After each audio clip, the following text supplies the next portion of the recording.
প্রশ্ন হবে লাগামহীন। জানতে চাই, জানাতে চাই। আমি শুরু করি, অনেকগুলো প্রসঙ্গ নিয়ে কথা বলবো, যত সুনির্দিষ্টভাবে বা সংক্ষেপে কথা বলা যায়। আপনারা সবাই জানেন বাংলাদেশের সাম্প্রতিক কঠিন অস্থির সময় চলছে। এই সময়ে নানা রকম খবর সারা বিশ্বে ছড়িয়ে পড়ছে। সর্বশেষ খবর, জাতীয় পার্টির সঙ্গে সংঘর্ষকালে গণ অধিকার পরিষদের সভাপতি ডাকসুর সাবেক ভিপি নুরুল হক নুরু আক্রান্ত হয়েছেন।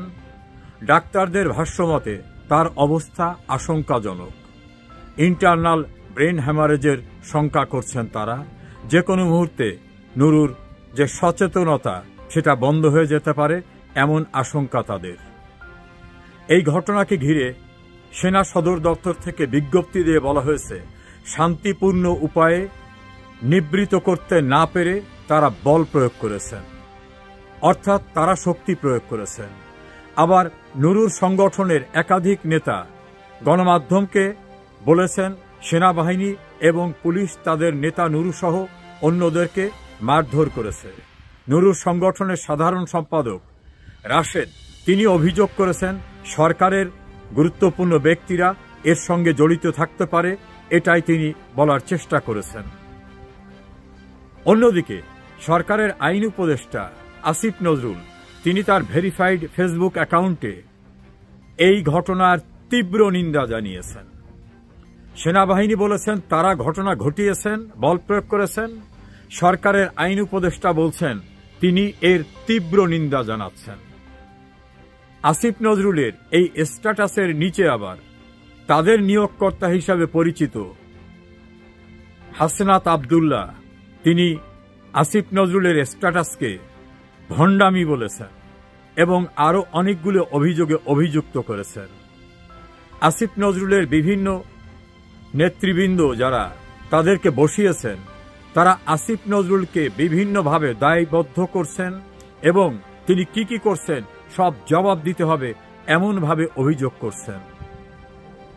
এর কদিন পূর্বে শান্তিপূর্ণ উপায়ে একটা সাংবাদিক সংগঠনের মিলনায়তনে মঞ্চ ৭১ নামক একটি সংগঠন, সেখানে দেশের গুরুত্বপূর্ণ ব্যক্তিরা উপস্থিত ছিলেন। ঢাকা বিশ্ববিদ্যালয়ের অধ্যাপক সৈয়দ আনোয়ার হোসেন, আইনের অধ্যাপক হাফিজুর রহমান কার্জন, বীর মুক্তিযোদ্ধা আব্দুল লতিফ সিদ্দিকী, সাংবাদিক মাহবুব কামাল সহ অনেক গুরুত্বপূর্ণ ব্যক্তিরা ছিলেন। তারা হামলার শিকার হলেন, মব আক্রান্ত হল।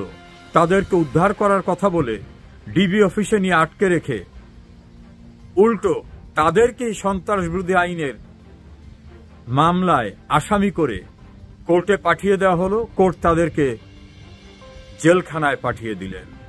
অন্যদিকে দিনাজপুরে একটি রিসোর্স আক্রান্ত হলো, সেখানে আগুন জ্বালিয়ে দেওয়া হলো। এর ফলে পাশের একটা মাজার এবং মাজারের ভিতর থাকা মসজিদও পুড়ে গেল।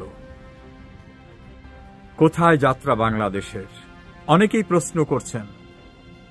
ভিপি নূরের দল বলছে সেনাবাহিনী হামলা করেছে, সেনাবাহিনী বলছে হ্যাঁ আমরাই শক্তি প্রয়োগ করেছি।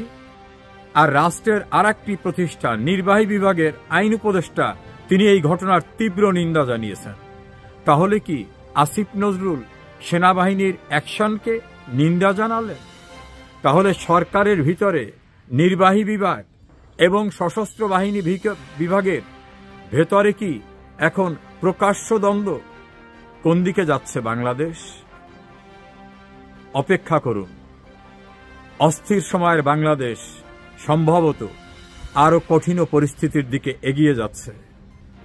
অনেকের বিশ্লেষণ, মবের রাজত্বে, মবের মাধ্যমে ক্ষমতা দখল করে যারা টিকে আছেন, মব সন্ত্রাস দিয়ে যারা সবকিছু নিয়ন্ত্রণ করছেন, বাড়িঘর দখল, ব্যবসা প্রতিষ্ঠান দখল, গণমাধ্যমের অফিস দখল, এমনকি বিচার বিভাগের প্রধান বিচারপতি সহ অন্যান্য বিচারপতিদের জোর করে তাড়িয়ে দিয়ে ইচ্ছামতো বিচারক বসানো, সর্বত্রই যখন মবের শাসন চলছে, তখন সাম্প্রতিক সময় ভিপি নূর এবং মঞ্চ ৭১-এ বীর মুক্তিযোদ্ধাদের লাঞ্ছিত হবার ঘটনা এটা অস্বাভাবিক কিছু না। মব যেখানে যত শক্তিশালী, মবের নিয়ন্ত্রণে যা কিছু হবার সেটাই হবে। যাদের মব প্রতিরোধ করার শক্তি নেই তারা মবের দ্বারা নিগৃহীত হবেন, এটাই তো স্বাভাবিক। বাংলাদেশ তো এখন গণপ্রজাতন্ত্রী বাংলাদেশ আর নেই, এখন মবতন্ত্রী বাংলাদেশে পরিণত হয়েছে। মবের রাজ্যের রাজা ডক্টর ইউনূস এই সমস্ত মবকে পৃষ্ঠপোষকতা দিচ্ছেন। এভাবেই তো বিশ্লেষণে বেরিয়ে আসছে তথ্য।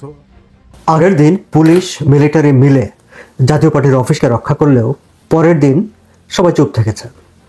রাষ্ট্র, প্রশাসন, আইন শৃঙ্খলারক্ষী বাহিনী, পুলিশ, মিলিটারি সবাই নীরব দর্শকের ভূমিকা পালন করে অনেকটা দূর থেকে পৃষ্ঠপোষকতা দিয়ে গণ অধিকার পরিষদকে জাতীয় পার্টির অফিস ভাঙচুর করতে দিয়েছে, আগুন লাগাতে দিয়েছে এবং প্রকাশ্যে একটি রাজনৈতিক দলের ব্যানারে রাজধানীতে মিছিল করে গিয়ে আরেকটি রাজনৈতিক দলের অফিস ভাঙচুর করা হয়েছে, আগুন দেওয়া হয়েছে। রাষ্ট্র, প্রশাসন, আইন শৃঙ্খলারক্ষী বাহিনী সেখানে নীরব থেকেছে। এ হচ্ছে আজকের বাংলাদেশ, এ হচ্ছে ডক্টর ইউনূসের শাসনের বাংলাদেশ, যিনি শান্তিতে নোবেল বিজয়ী, যার উপদেষ্টা পরিষদে বেশ কয়েকজন, অন্তত হাফ ডজন আন্তর্জাতিকভাবে পরিচিত মানবাধিকার অ্যাডভোকেট যারা হিসাবে নিজেদেরকে পরিচয় দেন, এরকম ব্যক্তিবর্গ আছেন। শুধু তাই নয়, জাতীয় পার্টির চেয়ারম্যান JM কাদেরের বাসভবনের সামনে বসে সেখান থেকে সাংবাদিক সম্মেলন করে বুইফোর একটি সংগঠন জাতীয় পার্টিকে নিষিদ্ধ ঘোষণার জন্য 48 ঘন্টার আলটিমেটাম দিয়েছে। দর্শক খেয়াল করবেন, সংবাদ সম্মেলন করবার তো জায়গা আছে, প্রেস ক্লাব আছে, বিভিন্ন অডিটোরিয়াম আছে, আপনারা ভাড়া করে নানা জায়গায় সংবাদ সম্মেলন করতে পারেন। কিন্তু জাতীয় পার্টির চেয়ারম্যানের একজন ব্যক্তির, একজন রাজনৈতিক নেতার বাসভবনের সামনে গিয়ে তার সেখানে পাবলিক নুইসেন্স ক্রিয়েট করে সাংবাদিক সম্মেলন করতে হবে এবং দেশের আইন শৃঙ্খলা রক্ষী বাহিনী, প্রশাসন সবাই সেগুলো নীরবে চেয়ে চেয়ে দেখবে, কেউ কোনো ধরনের হস্তক্ষেপ করবে না, কোনো বাধা দেবে না। শুধুমাত্র JM কাদেরের কথাই বলছি কেন, মাত্র কয়েকদিন আগে বিএনপির চেয়ারপারসনের উপদেষ্টা তিনি ছিলেন, তাকে তার সকল পদ 3 মাসের জন্য স্থগিত করেছে বিএনপি। অ্যাডভোকেট ফজলুর রহমানের বাসভবনের সামনেও দিনের পর দিন সেখানে মাইক লাগিয়ে অশ্লীল গালিগালাজ করা হয়েছে, নুইসেন্স করা হয়েছে। আইন শৃঙ্খলা রক্ষী বাহিনী, প্রশাসন, রাষ্ট্র সেদিকে ফিরেও তাকায়নি। এ হচ্ছে আমাদের প্রশাসন, এ হচ্ছে জুলাই আন্দোলনের মাধ্যমে যে নতুন স্বাধীনতার কথা বলা হয়, সেই স্বাধীনতার প্রশাসন। জাতীয় পার্টির জায়গায় আসি।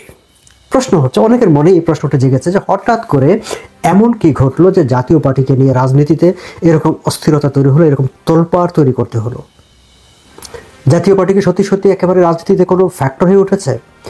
আদৌ কি কোনো কালে কোনো ফ্যাক্টর ছিল এই দলটি? তাহলে জাতীয় পার্টিকে নিয়ে হঠাৎ সবার এত মাথা ব্যথা কেন? এবং একই সঙ্গে আরও একটি খবর আমি আপনাদের দৃষ্টি আকর্ষণ করতে চাই। আপনারা নিশ্চয়ই আন্তর্জাতিক মানবাধিকার যে ট্রাইব্যুনাল গঠিত হয়েছে, সেই ট্রাইব্যুনালের যিনি চিফ প্রসিকিউটর মোহাম্মদ তাজুল ইসলাম, তার একটি বক্তব্য, তিনি ঢাকায় একটি গোলটেবিল বৈঠকে বক্তৃতা করতে গিয়ে শেখ হাসিনা সহ আওয়ামী লীগের নেতাকর্মীদের যে বিচার প্রক্রিয়া চলছে সেই বিচার সম্পর্কে একটি মন্তব্য করেছেন। তিনি স্বীকার করেছেন প্রকাশ্যে যে বিচারটি করতে গিয়ে তাদেরকে তাড়াহুড়া করতে হচ্ছে, এবং তাড়াহুড়া করতে হচ্ছে বলে নিখুঁতভাবে বিচারটি হচ্ছে না। তার মানে কি?